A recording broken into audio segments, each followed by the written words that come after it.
Guys, let's listen to the First Lady of Nigeria. To start Akara business doesn't take a lot of money. To start roasting corn, or somebody even said about grant, you see they're saying that kuli doesn't take much. We didn't give them a loan, we gave it to them as a grant. So we've encouraged Nigerians as best as we could. What is within our hands, I have given, and I keep giving. And those are the things we've done. I remember giving for TB when I heard there's so much TB cases. I gave 2 billion.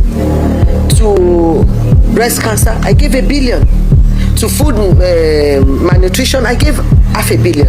So those are the things we've been doing and making sure we can make sure that whatever this government is trying to do, that it will see the light of the day. Your comments. On a lighter note, for your more votes, I'll give you 1 billion naira. For empirical data, I'll give you 2 billion naira. You get 1 billion. Everybody gets 1 billion naira. But she was talking about in terms of the actual things. I'm just saying that. I love the sound of billion this morning. That she gave billion. Nobody can argue with the First Lady's generosity, and you can talk about the ways in which. And I think it's important to mention that from her office, it's usually from, as she said, generous donations from well-wishers through her Renewed Hope Foundation, just to mention that. The other caveat I'd also want to point out here is that the First Lady, according to the Constitution, is not recognized. The person that we voted for as a people is the president, the person who has constitutional backing and who is accountable to the Nigerian people is the President Bola Ahmed Tinubu. But we also know that traditionally, the First Ladies of our country have taken up one pet project or the other to complement the efforts of their serving spouse. Now, in this regard, I think there are many, many things that are wrong with this particular video and this assertion by the First Lady. The first thing is that it almost seems as if you're watching a video from 1960.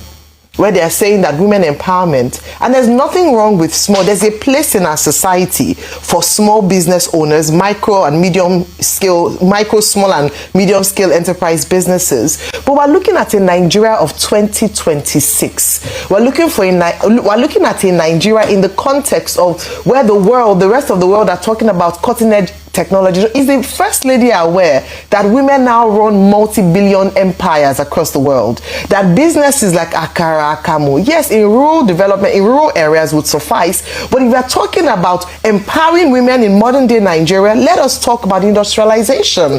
That is the engine of a modern economy. And when you talk about that, you are then looking at the ripple effect of job creation, contribution to the GDP and the likes. Do we appreciate efforts in this small regard? Absolutely. But when you're talking to women, and I saw the people behind her who were nodding in agreement to what she was saying, you would say that we need a lot more. And if this is the thinking in Aso Villa, then there's problem. That you're looking at empowerment in 2026 for the Nigerian woman whom you're going to ask to give you votes come elections, and you're talking about, you are giving them that they are not being creative, that are not. We moved past that. How many people in the family that they come from have made successes of themselves really and truly in today's Nigeria by selling the things that she's mentioned? And even with that, if you want to set up someone in business, will you look at the cost of fuel? Because they will power their Akara business.